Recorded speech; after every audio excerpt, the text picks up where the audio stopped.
de los Apóstoles, capítulo 9.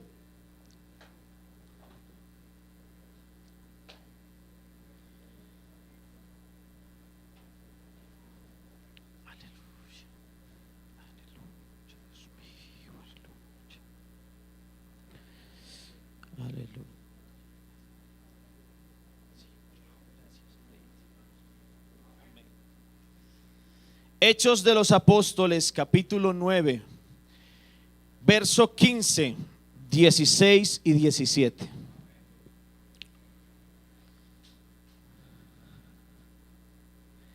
Hechos 9, verso 15, 16 y 17. Vamos a leerlo todos a una sola voz, a la una, a las dos y a las tres. El Señor le dijo: ve, porque instrumento escogido me es este para llevar mi nombre en presencia de los gentiles y de reyes y de los hijos de Israel, porque yo le mostraré cuánto le es necesario padecer por mi nombre. Fue entonces Ananías y entró en la casa, y poniendo sobre él las manos dijo: hermano Saulo, el Señor Jesús, que se te apareció en el camino por donde venías, me ha enviado para que recibas la vista y para que seas lleno del Espíritu Santo. Amén. ¿Alguno que quiera orar al Señor para que Dios le hable en esta mañana? Señor Jesús, te damos gracias por todo tu amor y tu misericordia, Señor Jesús. Dios mío, tu palabra dice que tú echaste toda nuestra ansiedad sobre ti. Señor, los nervios, el susto, el temor, el temblor te lo entrego, Dios mío. Porque aquí lo que debe operar solo es tu presencia. Porque aquí lo que debe operar solo es tu bendición. Porque aquí, Señor, solo tiene operatividad tu nombre. En el nombre de Jesús de Nazaret, háblanos en esta mañana. Siéntese gritando gloria a Dios. Aleluya. Bueno, hermanos, el Señor es muy bueno con nosotros. Y quiero, hermano, agradecer al Señor por este tipo de privilegios. Esto solo lo hace el Señor. Porque si fuera Sebastián, hermano, no. Esto lo hace el Señor. Y agradecer al comité de las damas Dorcas, que el Señor les puso el sentir de que fuera mi persona el que trajera el mensaje. Habían otros mejores, pero el Señor dijo: no, Sebastián. Bueno, y si el Señor dice, pues cierto que sí. Si el Señor dice, pues le hacemos caso. Amén. Hermano, en esta mañana yo quiero hablar de un tema bien importante, bien trascendental, y estoy pidiendo al Señor la autoridad de su Espíritu Santo, y estoy pidiendo al Señor que haga algo poderoso en esta mañana, porque necesitamos ser, escúcheme bien, impactados por la presencia del Señor. Se lo voy a volver a decir: necesitamos ser impactados por la presencia del Señor. Hay un lema general a nivel nacional de las damas Dorcas, que es: la mujer en la iglesia, corazón de todas las generaciones. La mujer en la iglesia, corazón de todas las generaciones.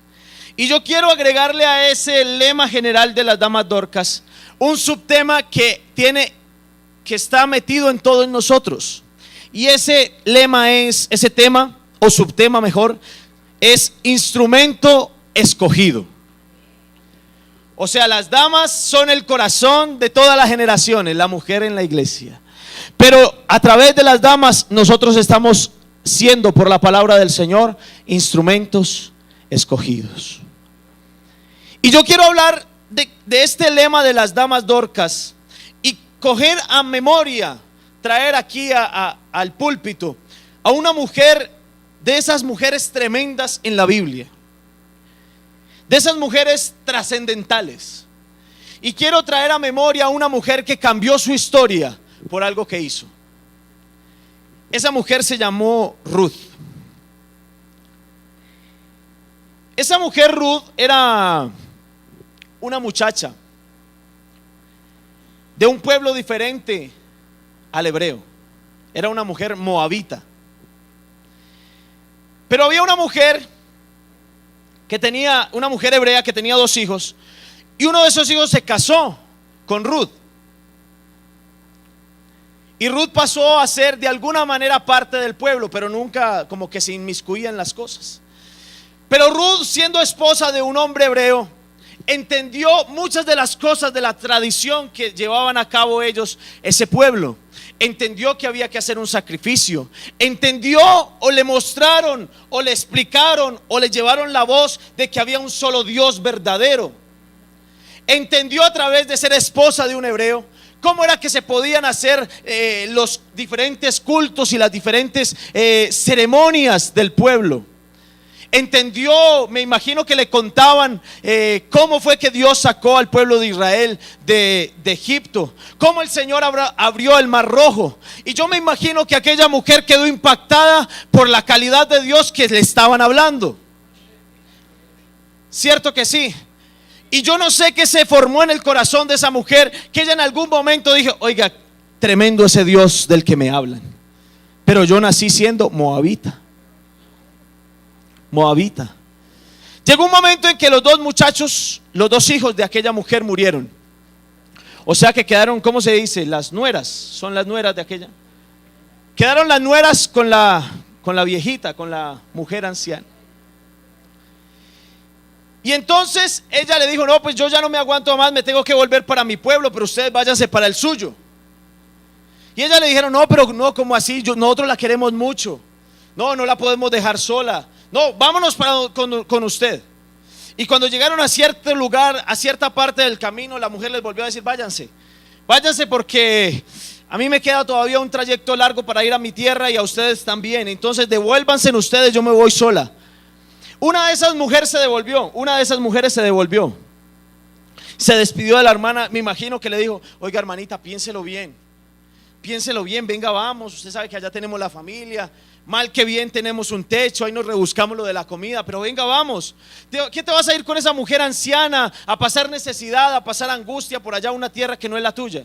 Pero esa mujer dijo algo que cambió la generación de ella. Y por eso traigo a memoria ese lema de las damas Dorcas: un corazón de todas las generaciones. Porque esa mujer, con algo que hizo, cambió toda su generación. Y esa mujer llegó y se le acercó a la anciana. Ruth se le acercó a la anciana y le dijo: vea, mujer, hay algo sencillo. Mi hermana se va a ir para el pueblo que le pertenece, pero en este momento yo voy a tomar una decisión trascendental. Yo no sé qué va a hacer su Dios conmigo, pero tu Dios será mi Dios. Tu pueblo será mi pueblo. Yo no sé qué va a hacer su Dios conmigo, pero lo que me contaron de ese Dios, sé que algo va a hacer en mi vida. Yo me imagino que aquella mujer quedó impactada. Pero a partir de ese momento, la historia de esa mujer cambió. Ella iba de camino a ser simplemente una moabita, a ser simplemente la esposa de un hebreo y ya. Pero cuando decidió que su Dios, el Dios de los hebreos, fuera su Dios, y cuando decidió que el pueblo de Israel fuera su pueblo, su historia cambió trascendentalmente. Llegó a una tierra y allí un hombre hebreo puso su mirada en ella. Y aquella mujer se casó con ese hombre. Estoy resumiendo la historia. Se casó con ese hombre. Y a partir de la simiente de esa mujer nació, adivinen quién, el rey David. O sea, se lo voy a poner más claro: si usted se decide por el Dios de esta iglesia, su generación va a cambiar. Si usted se decide por el Dios que nosotros tenemos, usted va a tener una victoria poderosa. Si usted se decide por este que llamamos Jesús y que su nombre es sobre todo nombre, las cosas van a tener que ser diferentes en el nombre de Jesús de Nazaret. Yo no sé si usted lo crea, pero el que lo cree, denle un aplauso al Señor en esta mañana.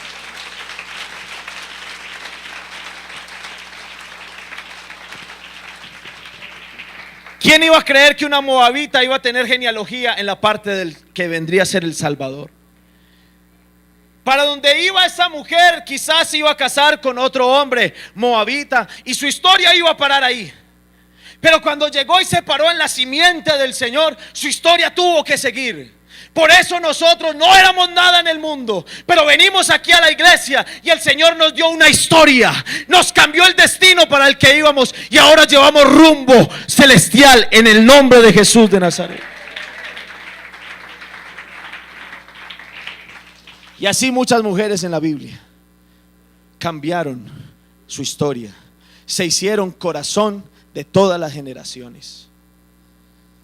Pero usted se preguntará, ¿y por qué leímos a Pablo en un primer momento? Sencillo, porque Dios en esta mañana va a levantar a alguien, y estoy hablando que Dios va a hacer un llamamiento especial en esta mañana. No me escucharon. Dios va a hacer un llamamiento en esta mañana. Dios va a llamar a alguien a algo, yo no sé a qué, pero Dios lo va a llamar. Teniendo claro la manera en cómo la mujer a lo largo de la historia ha sido parte trascendental de las generaciones, necesariamente tengo que tocar el tema de cómo nosotros, siendo instrumentos escogidos, podemos también ser parte del cambio en nuestra generación. Ahora quiero hacer énfasis en el propósito misionero de este día. Y quiero contar la historia de un hombre llamado Saulo. Saulo era un perseguidor de la iglesia. Saulo era un encarcelador de los cristianos. Saulo era un hombre docto, letrado, inteligente. Era un hombre judío de judíos. Tenía varios atributos y características que hacían de él un hombre importante en aquel tiempo. Él, bajo su convicción y bajo su creencia creada por el error, se estaba interponiendo, o eso creía él, en el sentir de Dios con la iglesia.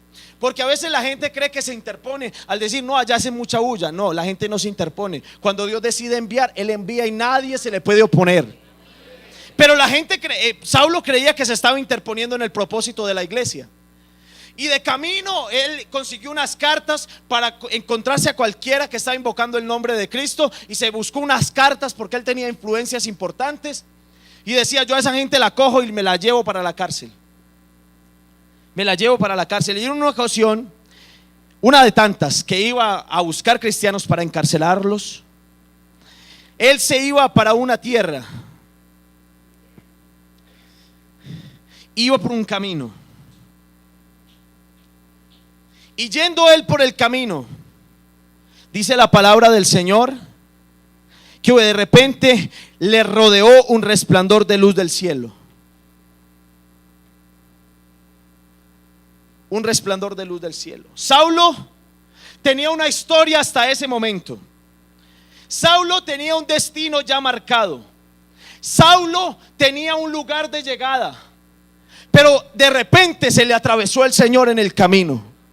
Y no fue así con nosotros. Voy a hablar primero con los hermanos de la iglesia.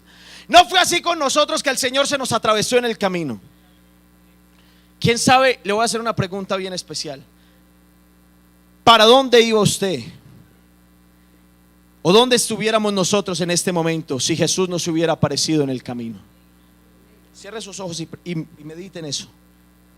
¿Para dónde iba yo si Jesús no se me atravesaba en el camino?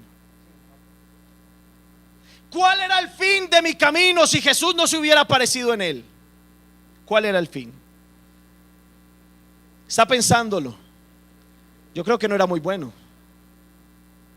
Pero a Él le plació aparecerse en nuestro camino. Y cuando Él se apareció en el camino, nuestro destino se cambió de repente. ¿Por qué? Porque es que alguien que tiene un encuentro con Dios no puede ser igual. Por eso aquí estamos personas cambiadas bajo la influencia del Espíritu Santo.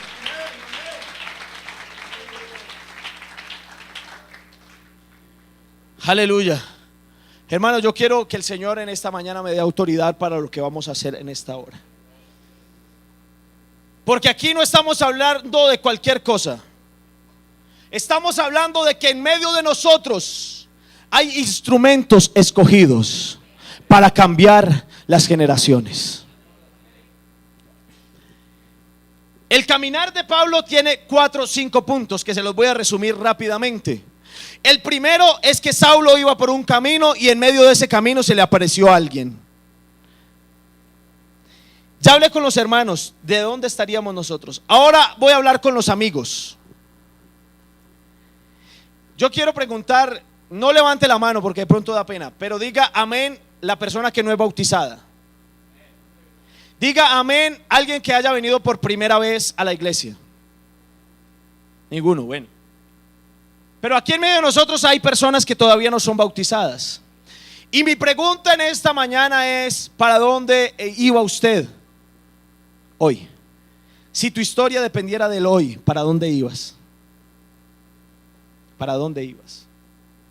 Vea, hermanos, yo estoy seguro que si Dios no se me hubiera aparecido en el camino, yo no estaría acá, no estaría con mi esposa, no tendría a mi hija. Es más, yo creo que ni apellido Díaz habría, porque ya estuviera de pronto por allá metido en una sepultura. Pero gracias al Señor, gracias sean dadas a Dios, que en medio de nuestra angustia, que en medio de todo, Él se apareció y nos cambió el rumbo. Aleluya.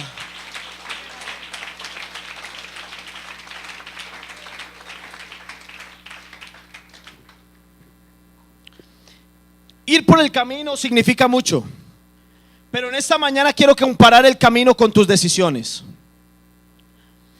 Tú eres el resultado de las decisiones de ayer. Hoy eres el resultado de lo que hiciste ayer. Por alguna razón vas a un camino diferente. Un camino de tristeza, un camino de dolor, un camino de angustia, un camino de soledad, un camino de pecado, un camino de no hacer lo correcto. Pero en esta mañana hay buenas noticias. Dios está dispuesto a aparecerse en tu camino. Voy a volver a decirlo: Dios está dispuesto a aparecerse en tu camino. Voy a volver a gritarlo: Dios está dispuesto a aparecerse en tu camino en esta mañana.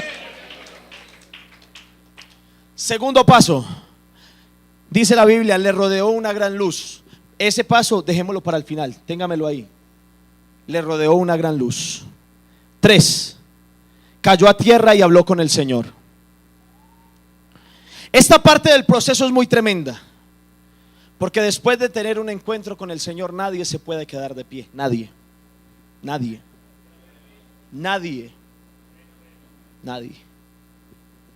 Se lo voy a contar así.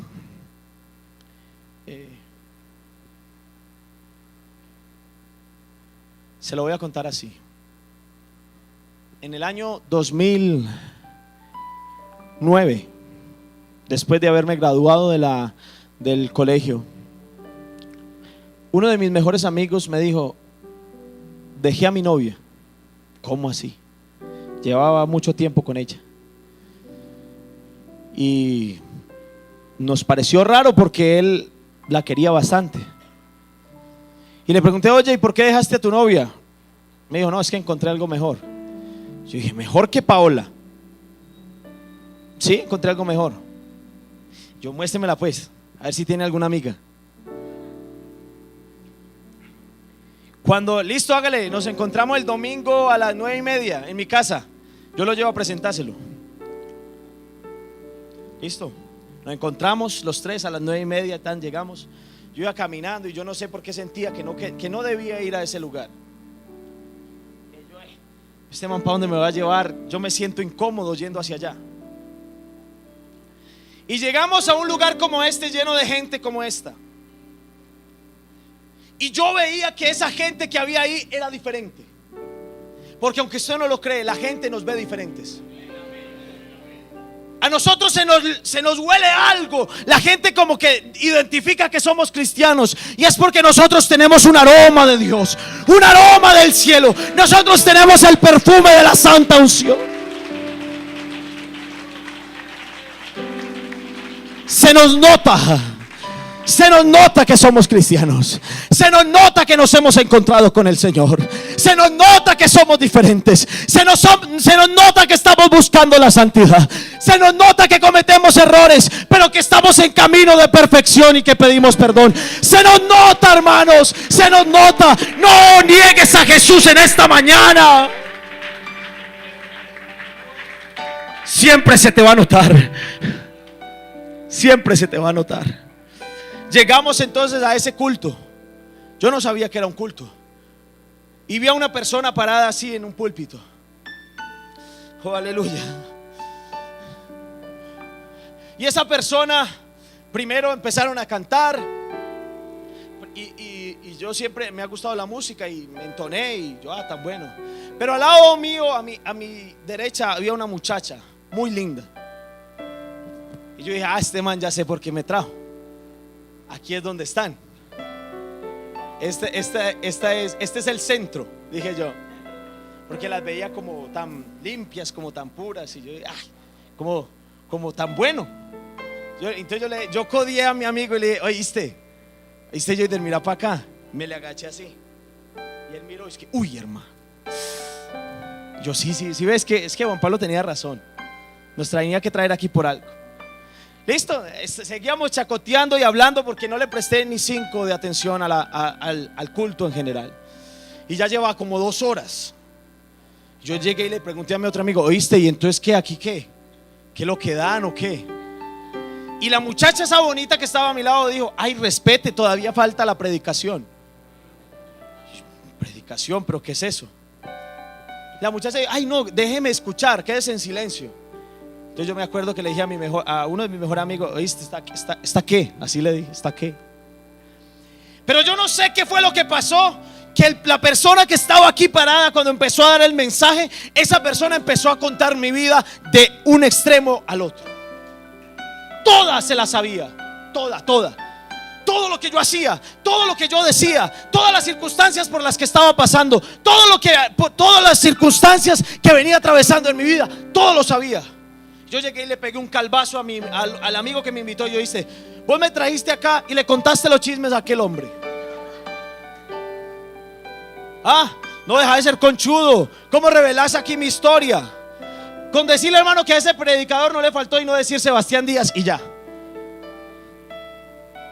Y aquel muchacho inspirado por Dios me dijo, Seba, ¿sabes qué? Ese es un predicador que trajeron de un municipio. Yo no lo conocía, pero había alguien metido en ese predicador que sabía todo de mí, que él me escudriñaba todas las noches, que él sabía cuántos cabellos tenía yo, él sabía cuándo pecaba y cuándo no, él sabía cuándo tenía necesidad y cuándo no. Después de esa predicación yo sentí algo, hermano, como si fuera un lazo aquí en el pecho que me jaló para el altar. Yo no sabía qué era pasar al altar. Incluso el predicador no había dicho pasen al altar, no, nada. Yo sentí un impulso que me jaló de aquí del pecho y me jaló hasta aquí. Pero no eran unos lazos como dolorosos, no, eran unos lazos tan diferentes. Yo sentía como si alguien me tomara así suavecito de la mano y me trajera aquí, pero era algo que yo no podía resistir. Me arrodillé, lloré como nunca, pero no sabía por qué. Solo me acuerdo de que aquella ocasión solo le dije al Señor, perdóname.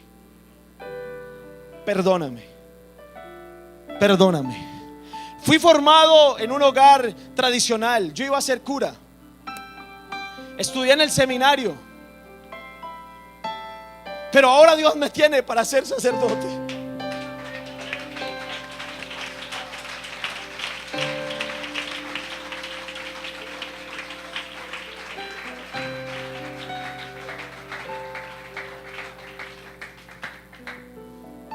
Es que Él se nos atravesó en el camino.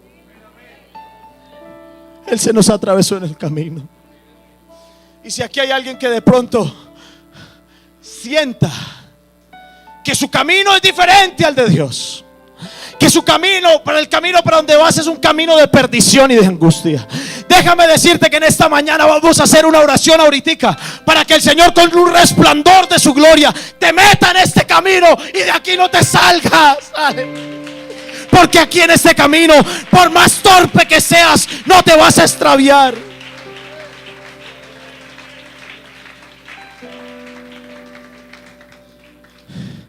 Saulo cayó a tierra como yo caí a tierra. Y cuando Saulo estaba ahí en la tierra mordiendo el polvo, como dicen, el Señor le habló y le dijo, Saulo, Saulo, ¿por qué me persigues? Saulo le dijo una frase que es muy tremenda en nuestros tiempos. ¿Quién eres, Señor? ¿Quién eres, Señor? Hay muchos de nosotros que todavía siendo cristianos no sabemos quién es Jesús.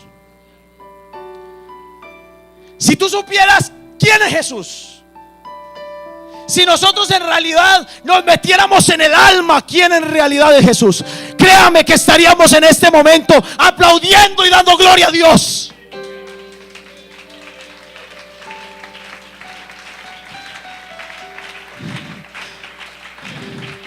¿Quién es Jesús en tu vida? ¿Quién es Jesús? Medita por favor un momento ahí. ¿Quién es Jesús en tu vida en esta mañana? Para muchos Jesús es un maestro. Para los trinitarios, qué pena los menciono, pero para los trinitarios Jesús es maestro. Y teniendo uno a Jesús como maestro, de él uno solo puede aprender. Pero en esta iglesia tenemos a Jesús como Dios, y Él es suficiente para todo. A mí que me digan Jesús solo, no importa, porque si estoy con Él soy mayoría donde vaya. Si Jesús va conmigo, Él y yo somos mayoría donde vayamos.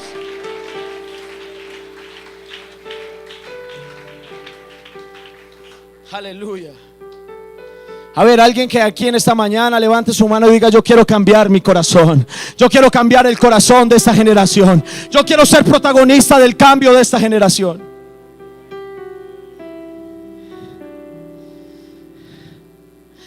Caer a tierra es decirle a Dios que Él es más grande.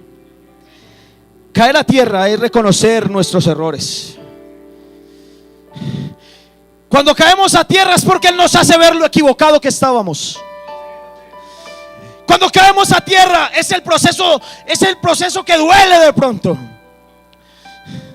Ese proceso tiene una razón, porque fue cuando Pablo cayó a tierra que pudo hablar con Dios.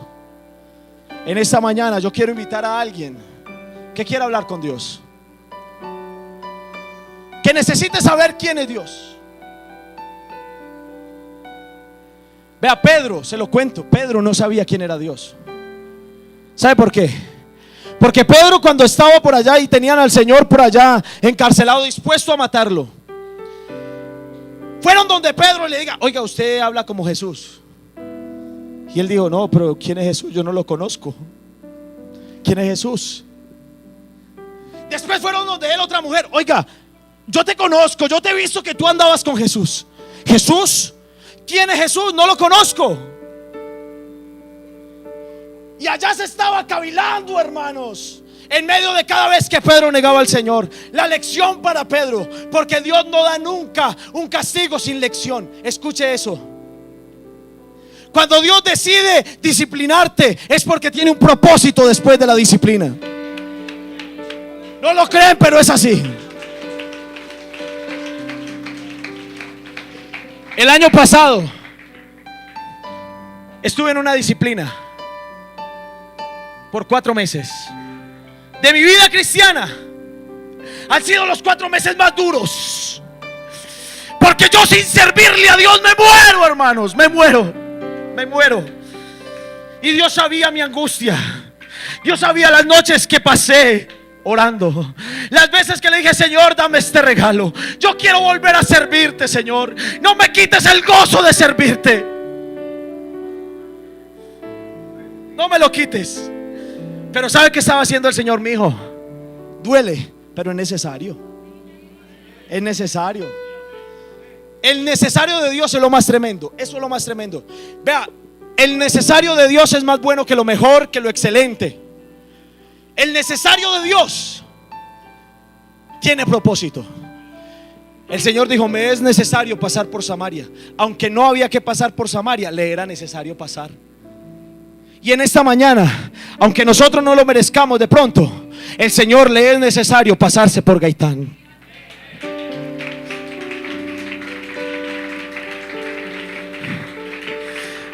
Y alguien que quiera aprovechar que Él se está paseando por Gaitán, que lo alabe un momento, por favor. Que le diga: Señor, eres indispensable en mi vida.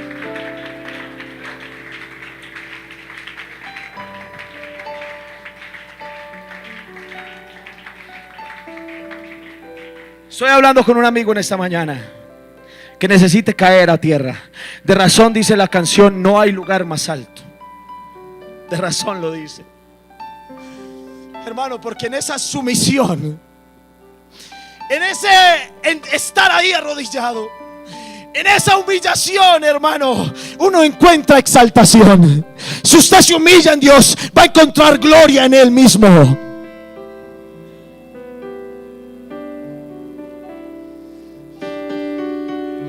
Hermanos, y en esta noche, en esta mañana, perdón, todos los que estamos aquí tenemos que caer a tierra, pues caemos. Caemos, hermanos, pero en esta mañana lo que tenemos que hacer es hablar con el Señor y decirle: Jesús de Nazaret, yo te necesito, interviene en mi vida en esta mañana.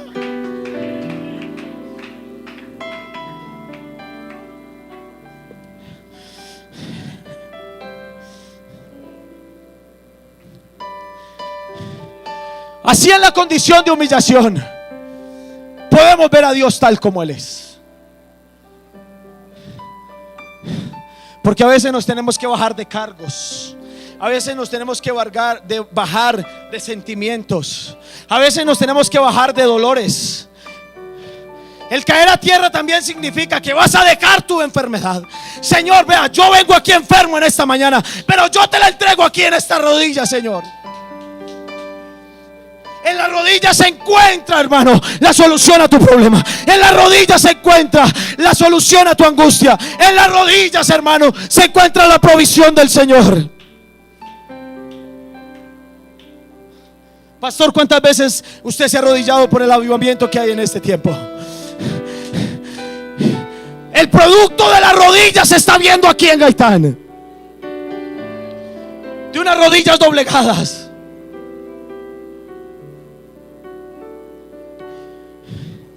Cuarto paso.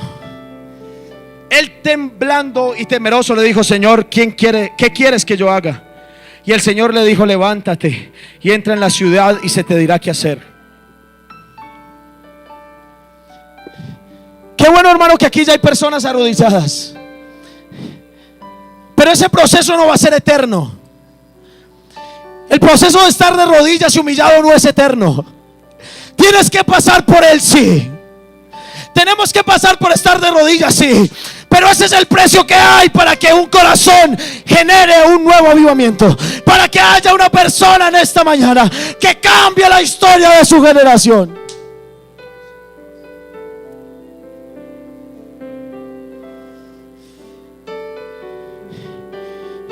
Vuelvo a Pedro. Pedro estuvo con el Señor. Caminó un poquito sobre el agua. Pedro vio milagros del Señor. Pedro vio sanidades del Señor. Pedro vio una cantidad de cosas, pero no le conocía. Porque aquel que conoce a Jesús no es capaz de negarlo. Porque cuando Jesús se mete aquí, hermano, Él cambia todo lo que nosotros somos. Y no podemos negar que Él está, que Él es real.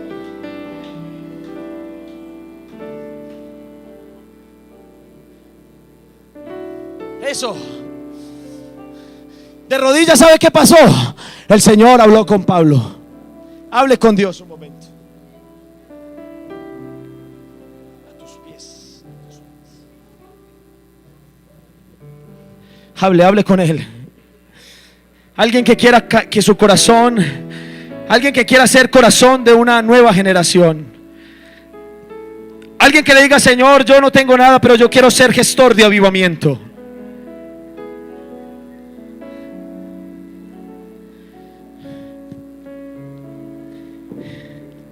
El Señor no quiere que estemos todo el tiempo arrodillados.